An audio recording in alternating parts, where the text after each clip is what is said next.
Dr. Ludwig chose to walk to work. He didn't have to fight traffic at all. Well, Across the street 4 times each day. okay, yep. And putting 3 miles in his exercise program, and he didn't spend a dime. He didn't have to go to the gym, but the M60 is his gym. Well, we choose where we live, and sometimes we can avoid traffic, we can avoid chaos, we can avoid the crisis, but there are times that we just cannot. And we live in a complex society, and what I put down here is 2 things. One is when outcomes are predictable, we don't have chaos, and it is when outcomes are unpredictable, we have chaos. And well, I did not know what the people that are coming to this session, how many people will be here. Neither the organizer of the event know about how many people will be coming. They just arrange us to be in this room. A year ago, when Dr. Britton was presenting, and there were like 80 people in the room, and some were sitting outside, so it's chaotic. But from my perspective, we are surrounded by the many complex systems and characterized by unpredictable outcomes. They're manageable, and it's up to us. It's our task, our goal to manage them. Well, we could look at the chaos, the complexity, the feeling very fearful, or might be hopeless. But it's our task, our goal to manage them effectively. We also have a situation where they're predictable and they're wrong. Our last election was a good illustration of that. Yeah. They had predicted would go a certain direction, it did not, so that created chaos because it didn't go the way it was supposed to. Exactly. And the prediction is a little bit odd in the science, so there are times we could be wrong. But in the chaos theory, oftentimes you see the word the non-linear systems versus the linear systems. Linear systems, if you're familiar with the notion of linear function, let's say y is equal to 2x plus c. It's a linear function that we can draw a line to connect the dots. But non-linear functions means they are not a strict path. So when we talk about complex systems, they're non-linear systems, and oftentimes you don't know where it's headed, because you might start with point A, but the point B might be somewhere in the space that you don't have any idea where it's going. So, a couple of examples of modern day chaos that we can relate to. The left-hand side is September 11th. I remember the date when it happened. Dr. Lewis and I were in the same office space, and he yelled over and said wow, tower number 1 just fell, or something happened to that, and it still is with me. It was a major chaos in our nation. The right-hand side is example of Hurricane Katrina around the time 2005, and in fact, we had a team coming to the Mississippi to help out for about a week during the Christmas time. So this is a chaos at the national level, but we could also chaos at a more personal level, or maybe at a small scale. But how do we overcome them? So a quick overview of a chaos theory that came from Adams and Stewart. Some keywords here. The theory came out of the natural sciences, but then quickly find the applications in social sciences, and such as political science, communication studies, public administration, and economics, and the list can go on and on. But we see applications of chaos theory even in business arena, which sometimes is outside social sciences. So, there was even the books written, and the author, James Blake, introduced the idea about this new science, and it's one of the New York Times bestseller of the year. So, what is chaos theory in one sentence, or 1 or 2 sentences? but the notion of what is non-linear systems. They're sensitive to initial conditions. So small changes in initial parameters can have a huge effect on the behavior of the system. Some examples that are listed here, such as what the change in temperament of a political leader may bring worldwide disaster. Who comes to mind? You may say our own leader, but there are also other world leaders who can potentially make a huge impact because of the change of their mood. If they're making irrational decisions, and huge impact can be made. Something more closer to us would be like change in demand for product can have a huge effect on the supply chain level. So I don't have a good working clicker, so I have to borrow it from Dr. Knight. Imagine that we require all students to have a clicker before they go to class. What would happen to the demand of clickers? It would go up. Now, clickers can be used too, not this one. But there was a clicker that you can use in class to register your attendance. Or might be the professor might say, yeah, then let's do a quiz, and you choose the right answer. We'll see who has the right answer, or then you have the percentage breakdown and say clicker. But let's say we suddenly have an increase in demand for clickers, and the manufacturers would have to increase the production of clickers, right? So a change in might be the requirement, the policy. And the last example is what a change in unforeseen. The government regulations can also cause a business, either profit or loss. They might go business, they may go out of business because the government certainly has a regulation of such. Or might be the flip side of that, which is the government just approved certain things, and then there's the uprise of businesses. Dr. Louis? Last December 17th, they had a tax change. They changed the cost of bringing money from overseas back to the United States. It's had a major impact. Created some chaos, but it had an impact. Yeah. It also creates a lot of jobs for accountants. So in case you're wondering, okay, what major should I go into? Well, accounting, if you're thinking about jobs. The other majors too, you have jobs related to you, but it will be a different topic for a different day. Well, the chaos theory is associated with the two things that we just talked about, the complex systems and also nonlinear dynamics. Well, we have many good examples. Our body is a complex system, as you may know, and the healthcare system is a complex system. While the food system, the world food system, is a complex system. The fact that we have certain kinds of food during certain times of the year is a result of having a complex food system worldwide. That we are able to have, say, bananas in Michigan, even though we don't grow bananas, or kiwi fruit from elsewhere. How can we use chaos theory? It's useful. Well, in certain areas, because what is obvious significant implications are the world system design and organizational design, administrative behavior, and public policy analysis and implementation, according to the Grossman in a study in 2003. And this what the little comic here is we have the chameleon, eating up a butterfly. So some of you might have seen the butterfly effect when you see the chaos theory, or when you look up chaos theory, and it talks about how the developing of the butterfly in one region of the world can have an impact in another part of the world, bringing up maybe has an effect on the weather, or maybe a thunderstorm, or whatever. Now, the cartoon here is the chameleon is eating up the butterfly, saying that there's not going to be a hurricane in China. I just avoided one. Yeah.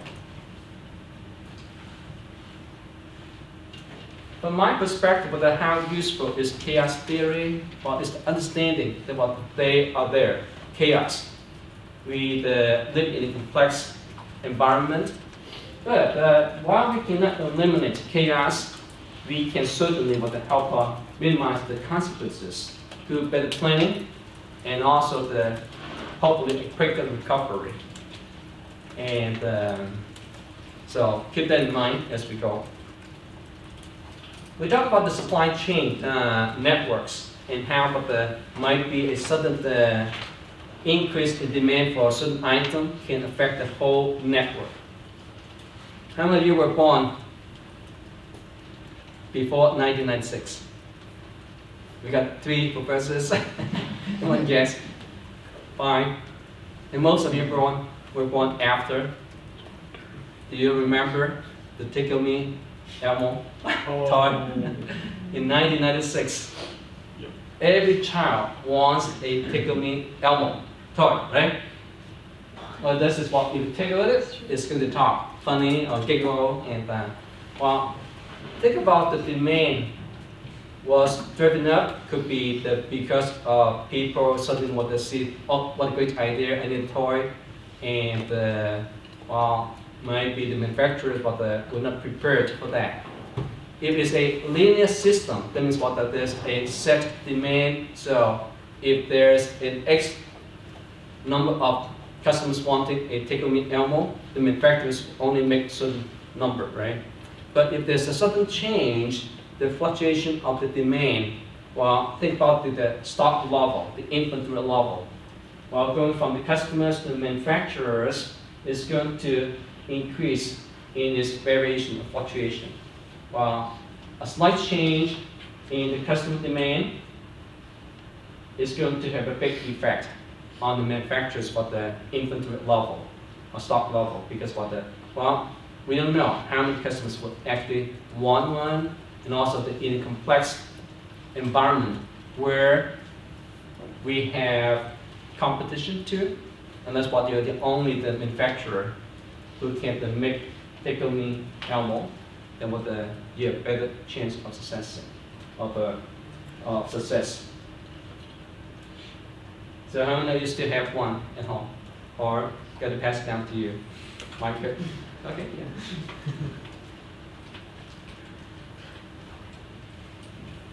The image here, I hope you see the relevance here. We have chaos here, but chaos can be turned into order, from chaos to order. And as part of chaos theory, what it says that the universe is unstable, is disorderly, diverse, and non-linear. And although the theory is associated with the concept of disorder, it seeks to find order and predictability among the indeterminate patterns. So there's hope. There's hope there when we know that. Keep it in mind. And according to the theory, even in a state of chaos, systems can renew themselves and reorganize in an indefinite manner, even if a chance, according to Murphy. So it's the rebirthing or reorganization part that we're going to shift to. Are you able to tell what it is?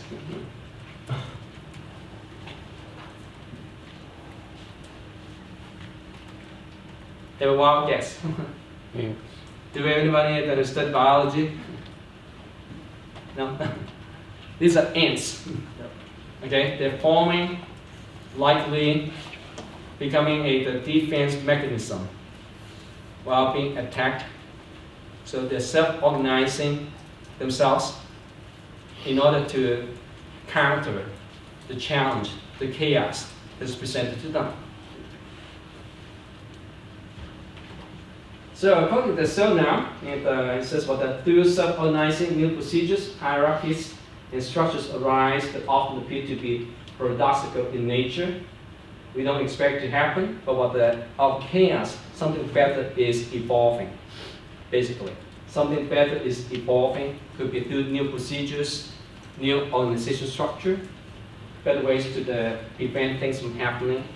If there's a power outage, how can we prevent it from happening? And I can see the consumer's energy is introducing new ways to minimize the consequence of power outage or minimize the occurrence of power outage even by encouraging households to add a switch to the families. During the summer months, if you flip the switch, the output in your AC is going to be cut down by half. You're going to get a credit. At the same time, it evens out the demand for the electricity during the time. So the ways that we can minimize chaos from happening in the first place, but also we can minimize the consequence when there are chaos. It's chaos that the new systems form, and sometimes these systems form in a high order of complexity. So this is a great example of ants economy when facing the outside external attack. How do they react to the chaos?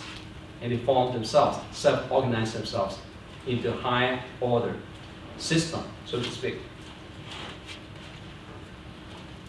The theory also suggests that there are strange attractors that would come alongside, if you will, to help to mitigate the danger of chaos, and oftentimes they also are serving a role as stabilizers. They stabilize the situation. So like a man who's so calm when facing danger, and we need someone like him or her to be able to be in the midst of crisis, so that we don't lose hope or confidence. And we'll talk more about the role that we can play as strange attractors. Okay, so it was about chaos theory. Now we can get into something that maybe you and I could talk more about, and we can relate to. What are you seeing right here? What do you see? October 19th, 1987. Okay, well, on the left-hand side is 1987. I think it's Black Tuesday. Yeah. There was Dow Jones dropped 500 points, and back then, the Dow Jones was about 3,000, right? About 26. That was about 2,700. That was about 22 in March. 2,700. 2,700. So there is about the 50%, about that 20% of the yeah, 20%. yeah, of the Dow Jones index had dropped on one day, which was significant. It's a chaos, right? Be like dropping 5,000 today. Yeah, because the Dow Jones index is like close to 25,000, so dropping 20% is major.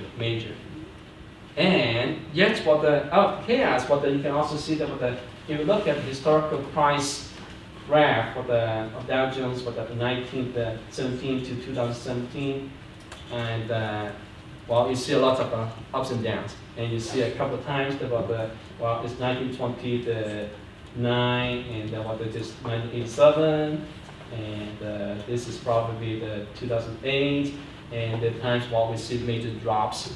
But over time, what pattern do you see on this graph? What trend? Upward, downward, flat? It's an upward trend. And what it's telling us is the chaos will converge to order over time. You may not be able to predict when there's going to be a downturn or upturn, but over time you can see that it starts out about here, and then over time it is there, and there's predictability. If you think about it, there's predictability of the direction that the stock market is going, but it's for the long term. You don't time the changes when it's turning upward or downward, and most people who do that, they fail. But as investors, as Dr.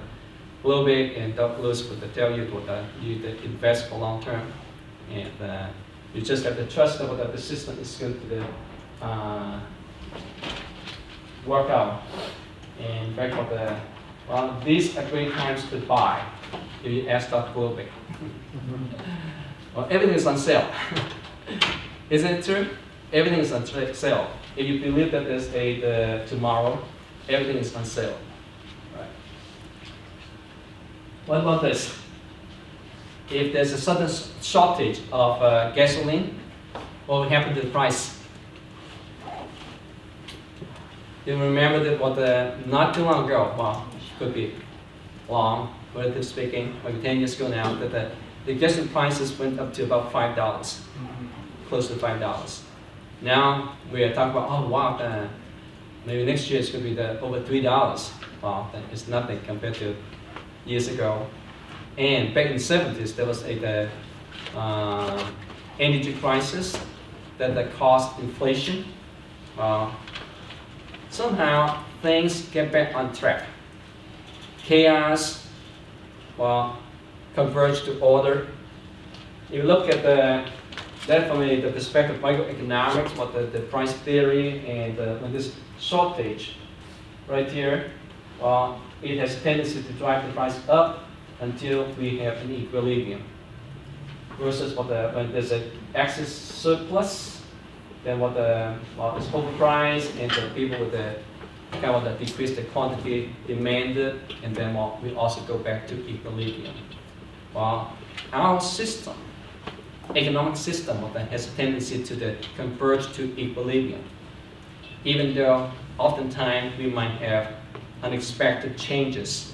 Could be in price, could be in supply, could be in demand.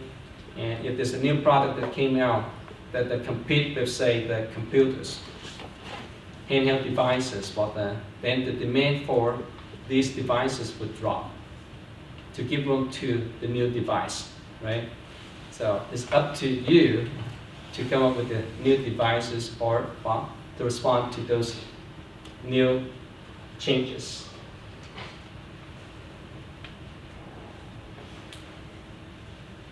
Okay, now tell what these two pictures are conveying, trying to convey. NOPD is for the New Orleans, for the police department. Hurricane Katrina.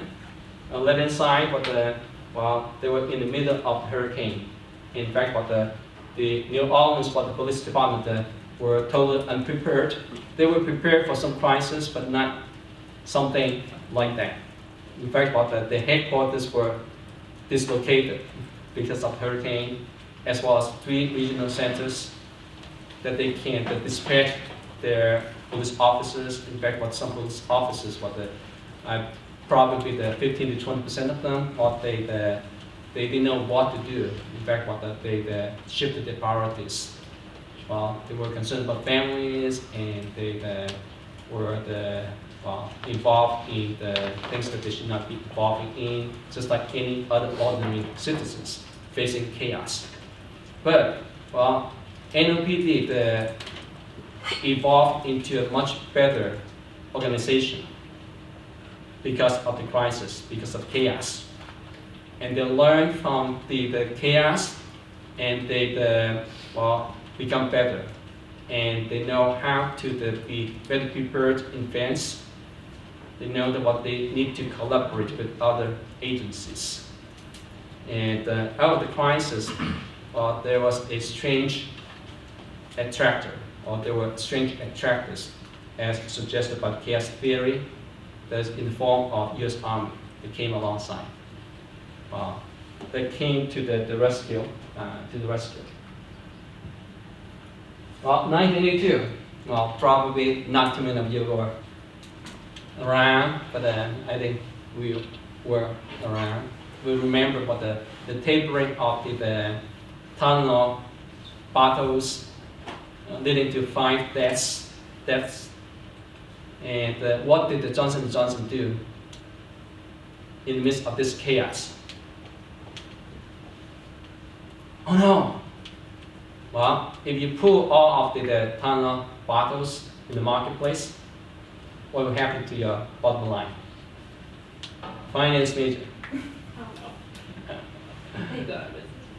You may go out of business, or at least you lose revenue. And you have put money into the manufacturing and distributing those Tylenols. Okay, well, now you're pulling them all off the marketplace, the shelves, and you're going to lose revenue. That would hit your bottom line. You lose money. Well, you have a decision to make. Should we do it or should we not do it? If you were the CEO, how many of you would say, I would pull all of the bottles out of the shelves, which let's say cost $1 million? How many of you would do that? Be brave, come on. Leave it high, okay. 3, 4, okay. 5 people, okay. Wow. If we take a majority vote, that means about the 20 other people in the room will do nothing.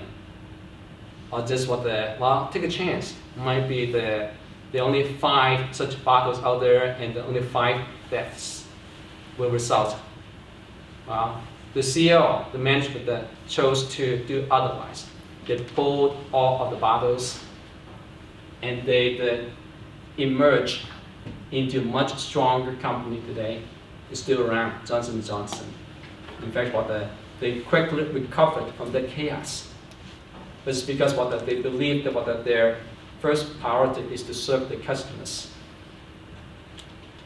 including the doctors and nurses, but ultimately it's the people who is using their medicine, their product. And we use this philosophy throughout all the products, how do we serve the customers. Okay, well, let's take a different direction. What do you think why God allows for the chaos? Or I might, you have heard me say quite a few times what crisis and why. And, I've come up with a few, but I also want you to be thinking about the why. And after we have gone over this list, well, I'll say that first of all to foster interdependence, and it will work as a team to find a solution. But we're not the Lone Ranger. We're not going to be just taking glory to ourselves, but we are collaborating, and we need to be the interdependent of one another. Oftentimes of our chaos, what will be to see the best of mankind. 911 is a great example. Hurricane Katrina is an example, and there are different examples we can see that how mankind is the best of mankind is brought out because of crisis. And I also said that for leaders to emerge out of the chaos. Sometimes you might say, yeah, I'm only good as a follower. You keep following others, but out of crisis, out of chaos, but then you might become the emerging leader. You might be the strange attractor that the chaos would demand, so that we can be going back to order. From a spiritual perspective, also suggests it would throw us back to the humility, to the reconciliation with God, but also it will bring us to our knees and fully depend on Him. What about you? How do you answer that question? Why did God allow chaos? That's a little bit. Isn't sometimes cause and effect? If we do something we're told not to do, the effect. David's life was an illustration of that. He did what he wasn't supposed to do, and he got chaos. Mm-hmm. It was an effect of making bad choices. Adam and Eve made bad choices. So God is showing us that He is in control, and there are bad consequences. If we miss classes, if we don't do our homework, if we don't study for our tests, there are bad consequences. If we don't pay our tax, there are bad consequences. Anybody decides what our professors?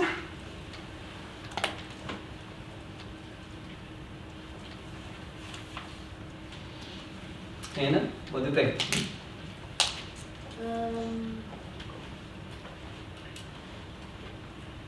I guess it depends on your theological view in a lot of ways, but I think a lot of times, like, it allows us to create independency, but also, I think sometimes chaos, like what arises out of chaos is like a strengthening in the body, and like the strengthening of like the upper C church, like the church as a whole, and how We have the body being the church. yeah, We can how also we do lean that. on each other and how we like use different strengths and gifts to like pull out of those Mm. chaos. Yeah. makes it stronger, yeah, because of chaos. If everything is smooth, it's linear, or we're never needing to exercise part of the body. Yeah, you use a physical illustration. Yeah. Okay, let's move on.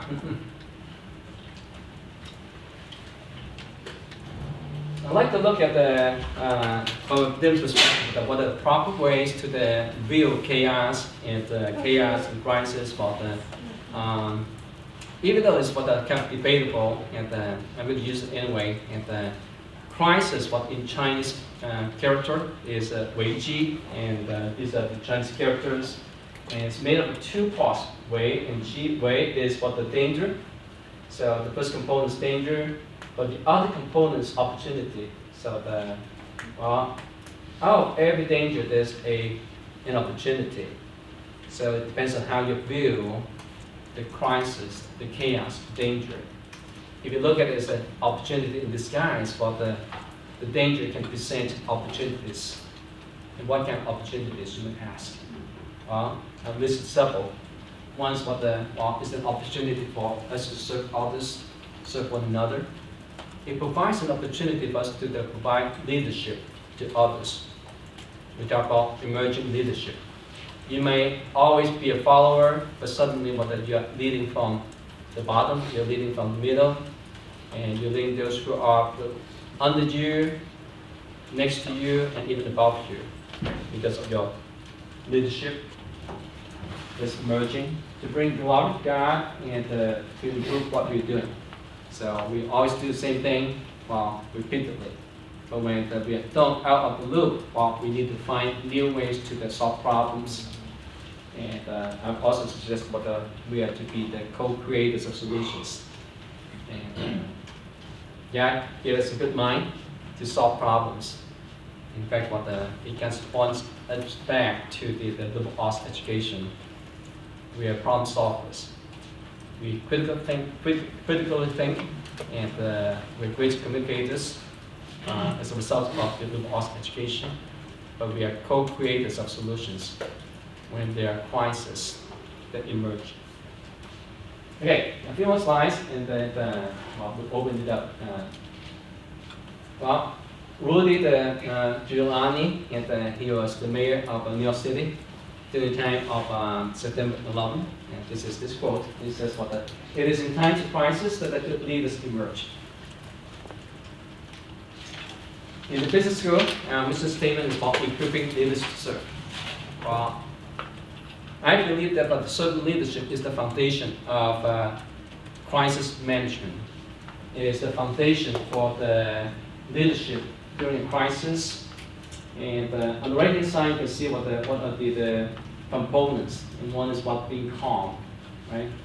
And ability to prioritize, decisive, clear communication, critical thinking, goal-oriented.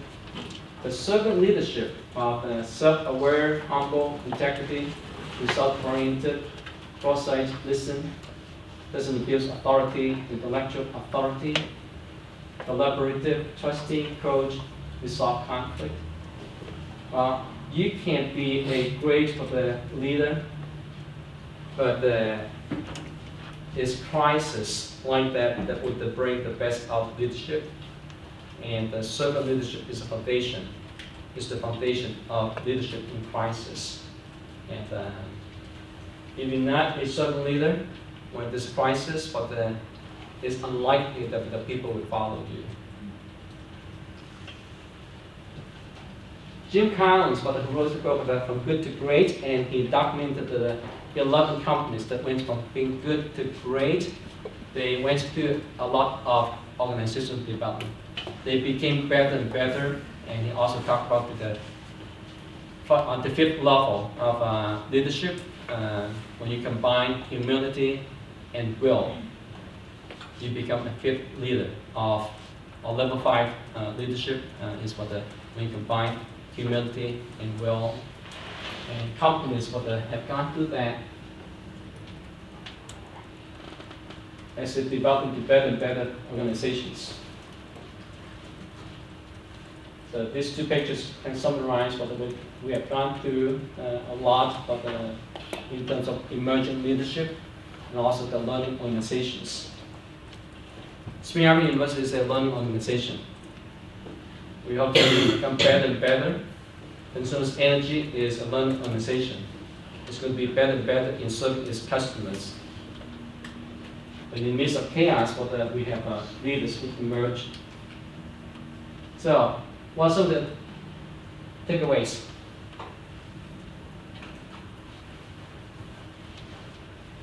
I've learned not to show you the next slide. If I show you the next slide, you will not be talking. So why don't I turn over to you? What did you learn? Turn to neighbor. Go over a couple things that you learned, lessons learned, and then we'll come back together. We'll give you a minute to do that. One or two people, lessons learned. Get up there, get some fresh air.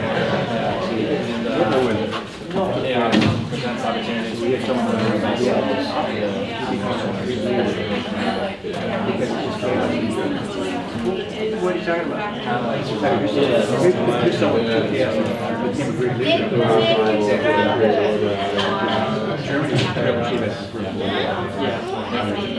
talking You see, he created order.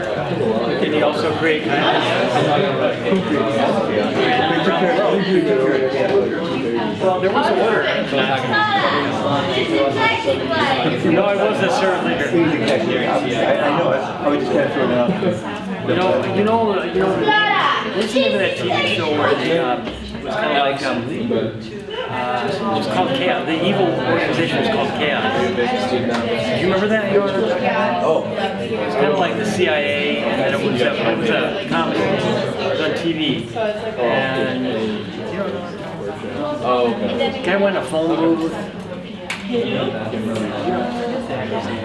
All right, let's start with the back.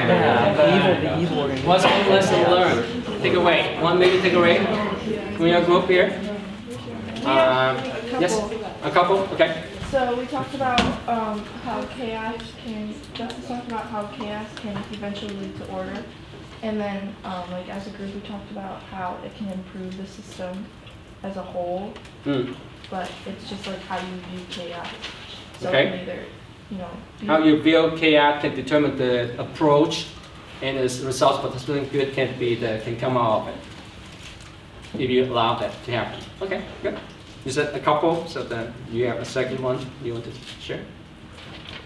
She pretty much hit on all of what we talked about, but the biggest thing that stuck out to me was just the hope that the way you view chaos can bring, because if you look at it as a way to improve the systems to make something stronger, then that can bring a lot of hope, like during the chaos. Okay, yeah.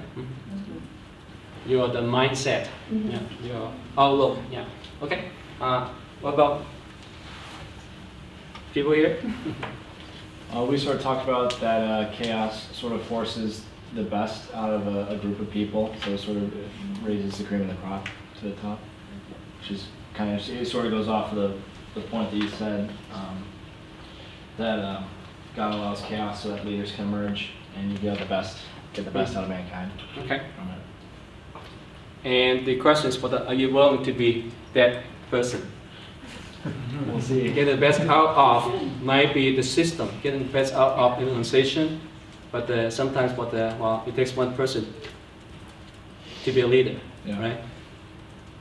And sometimes it takes someone to be a follower in order to foster leadership. All right.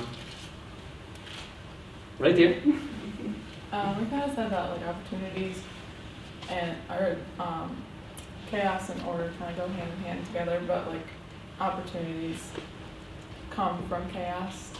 Opportunities for like growth in groups of people or Okay. a nation or something like that. So. When there's chaos in the nation, we have brought together that we had never experienced before. Okay. Who else? We have 2 groups, 3 groups. Stacy? Yeah.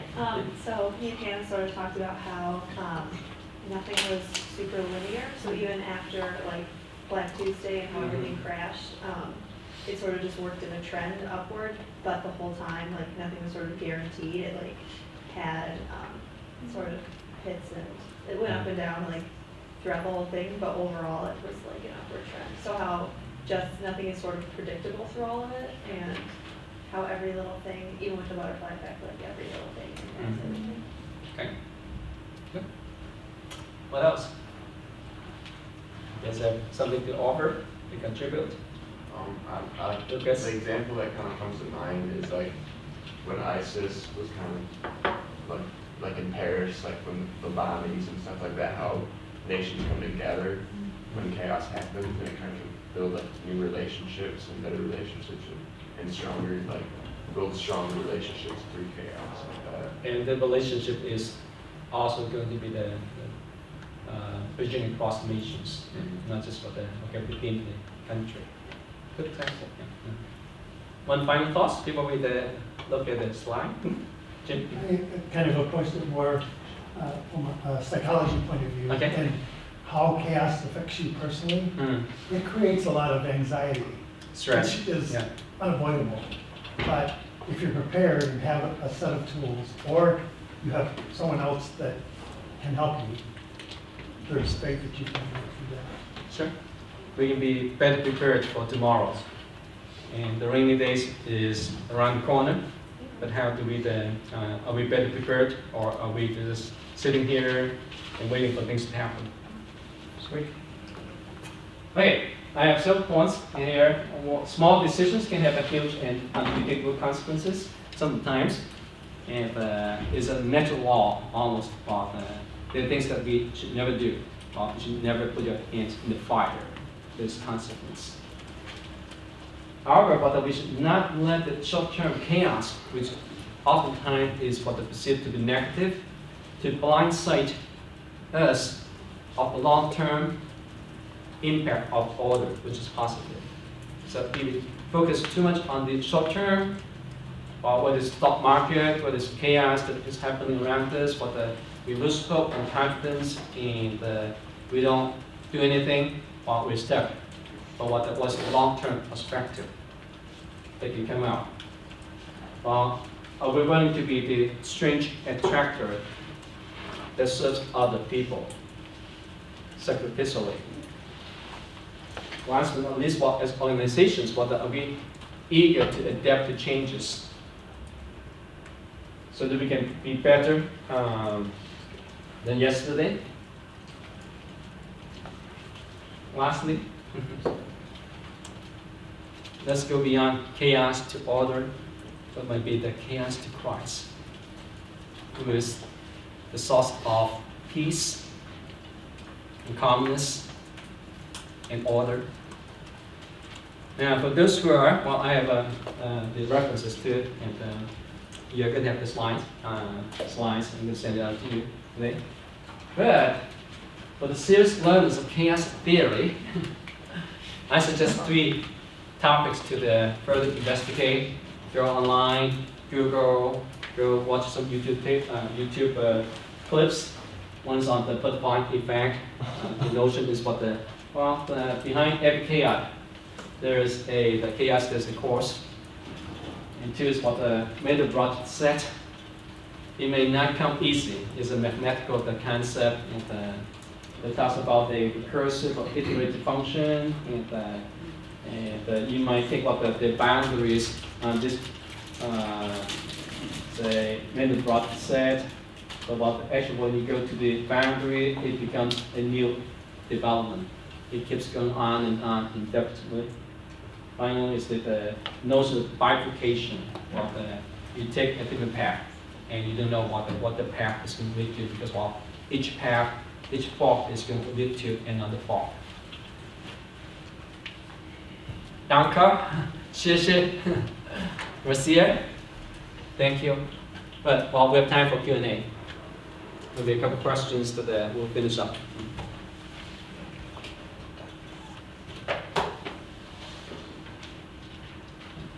Everything's good, clear.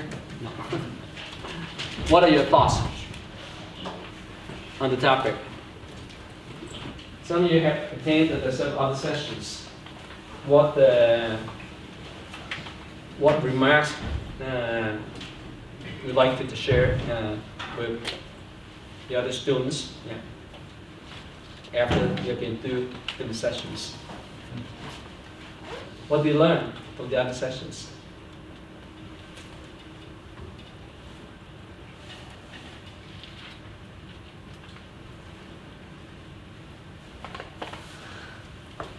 Dr. Britton, Dr. Globick has sat through all 3 sessions from the morning to now.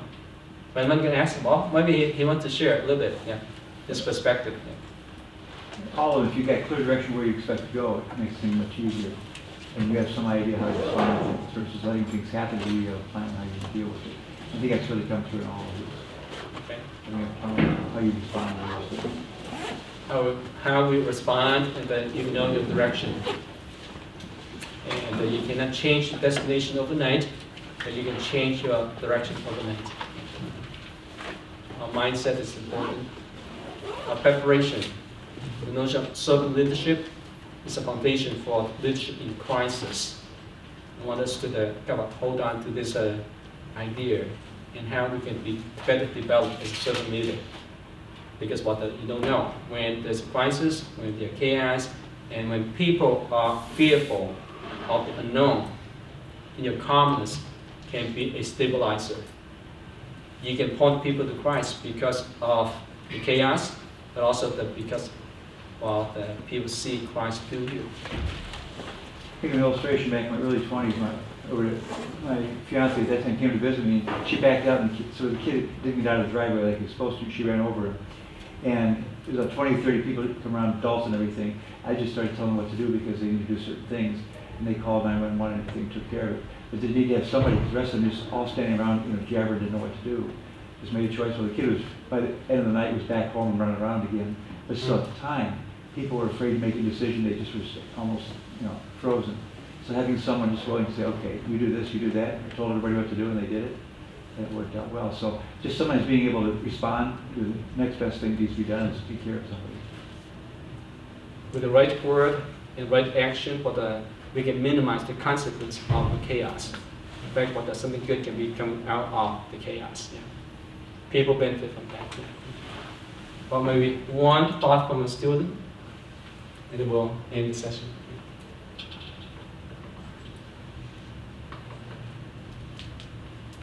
What if I share with you what I got from being a speaker? I got 2 tickets to DC, not Washington. 2 free meals. You know money? I'm serious. Yeah, right there.